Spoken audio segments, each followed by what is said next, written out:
Ladies, gentlemen, Speakerhead fans across the nation, don't forget you have 1 month to pick up your very own Speakerhead limited edition keychain. Link in the description. Hound's always been a personal favorite of many G1 Transformer fans. And I also really like Hound, especially with his Jeep alt mode, because that's pretty unique in the Transformers world. But something I've never really liked about his robot mode is how thin he is, considering that he's supposed to be a military Jeep. So what if you forced Hound to go to the gym and get absolutely jacked? Well, that's pretty much the figure that we're going to be talking about today. What's going on, everybody? It's your boy Speakerhead, and today we're going to be talking about Iron Factory Hound.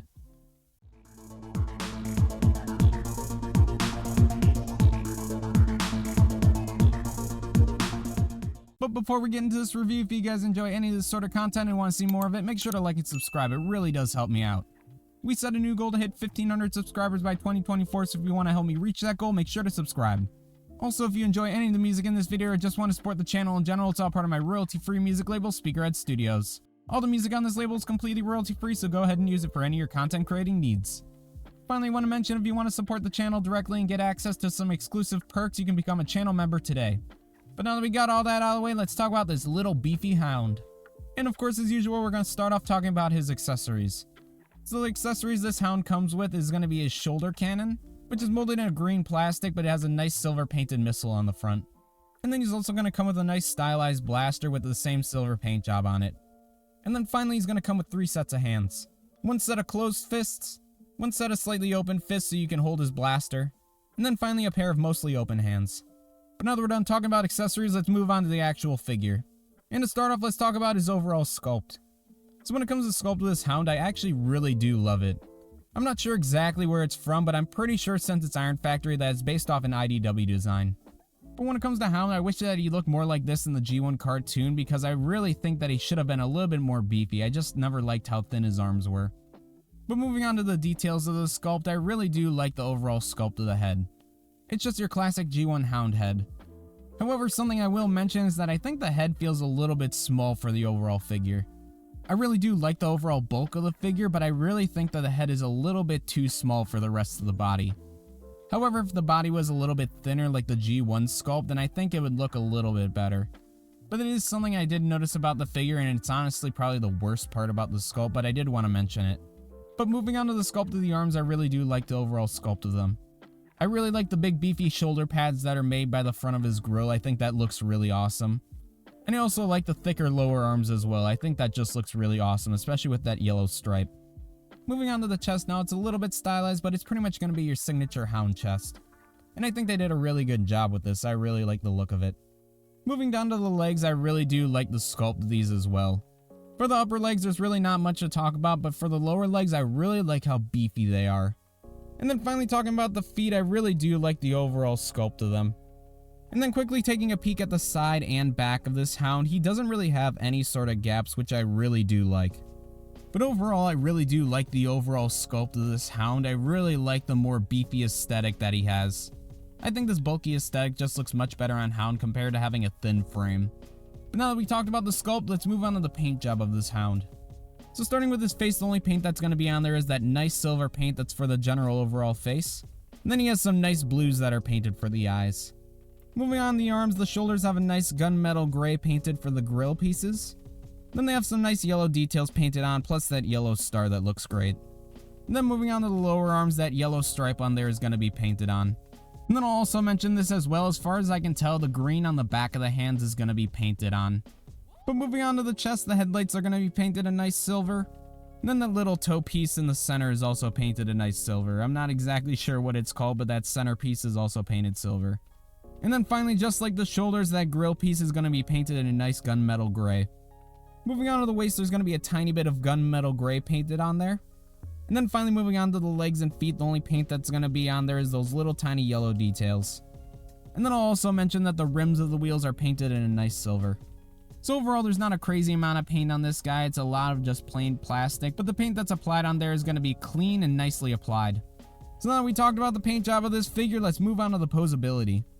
Starting with the head, it's on a ball joint, so it's able to look pretty far up, has a little bit of attitude, and can also look left and right. Moving on to the arms, they can move almost 90 degrees out to the side. However, I will mention that his shoulders do get in the way quite a bit. but then his arms are also able to rotate all the way around. Now for the lower arms, it has a bicep swivel, and the elbow can bend slightly more than 90 degrees. So for the waist, that has a really awesome ab crunch, and it also has a waist swivel that can go all the way around. Moving on to the leg articulation, the leg is almost able to go all the way forward, all the way back, and then all the way to the side. Talking about the knees now, it can slightly get over a 90-degree bend. And then finally for the feet, it has a slight ankle tilt down, a very large ankle tilt up due to transformation, and then finally an ankle rocker, more than you'll ever need. So when it comes to the overall articulation of this hound, the shoulders definitely do get in the way a lot, but the rest of the articulation points on this guy are spot on. And something I'll mention as well that I probably could have mentioned in the sculpt part of the video, if you really wanted to, you can remove the shoulder pieces to make him look a little bit more like his G1 counterpart. Obviously it's not super pretty, but if you want more of a G1 style to this hound, you can do that. So now we talked about the posability of this guy, let's talk about his transformation a little bit. So when it comes to the transformation of this hound, it's really not that complicated of a transformation. There's nothing too tricky about the transformation, and all the parts like to lock in smoothly, which is all you could ask for a transformation. But I personally really enjoy transforming this hound, and he's really simple to do over and over again. But now that we briefly talked about the transformation, let's actually talk about the alt mode of this hound. So obviously his alt mode is a bit more stylized compared to his robot mode. And I honestly don't mind it, I think it looks pretty awesome. I really love the chunkiness of the Jeep mode, it really looks good. I also like his off-road tires, I think that really fits with the aesthetic of the overall Jeep. And then I also like his more intimidating grille, I think that looks pretty awesome. But something else I also really like is the transparent windshield. Along with having a visual steering wheel and seats, I think that also looks really nice. And then I also like how you can still plug in his missile to the back of the Jeep. But overall, I really do like the overall alt mode of this hound, even if it is a bit stylized. I think it just looks really unique, and it's a lot more beefy compared to your average Jeep. Now that we talked about the alt mode, let's talk about my final thoughts on this chunky hound. So obviously I don't review too many Iron Factory figures on this channel, but it's not because I don't like the figures, it's just because it's not the style I usually collect. When it comes to my collection, I'm generally going for a very G1 style, but if I was going for stylized, I would go Iron Factory all day. Honestly, I picked up this figure to just have a hound in my collection, but conveniently after I bought this hound, both New Age and Magic Square announced theirs. But even though both those companies have released their hound figures, I think I'm going to stick with this guy being my hound in my collection. Like I said, I really love the beefy aesthetic of the robot and alt mode, it just looks really awesome. And then this guy also scales perfectly with Magic Square figures, which is really nice. But overall, this figure is just fantastic in so many different ways. He's got fantastic articulation points. He looks super natural in pretty much whatever pose you put him in. And then I didn't really mention it in the video, but the quality of the plastic that Iron Factory uses is fantastic. I love the feel and quality of this guy. And like I mentioned too, even though he's mostly plain plastic, the paint that they did apply in here is really well applied, and it overall looks fantastic. And then the final thing I want to mention is this guy's probably the most affordable Legend Scale Hound out there. Both New Age and Magic Square's hounds are easily over $50, but I think this guy I only got for around $30, so that's a pretty good deal for him. But when it comes to my overall recommendation for this Iron Factory hound, I highly recommend picking this guy up. He is a fantastic figure. Like I said, I only picked up this figure because I wanted to have a hound in my collection, but now that I have him, I really want to get a lot more Iron Factory figures. Especially now that Iron Factory is doing a samurai mix of their Transformer figures, I absolutely love the aesthetic of these guys. But like I said, when it comes to my recommendation for this hound, I highly recommend picking him up because he's just a really great figure and I know you'll enjoy him. But with that, that's going to be all my thoughts on this beefy hound. Let me know what you guys think down below.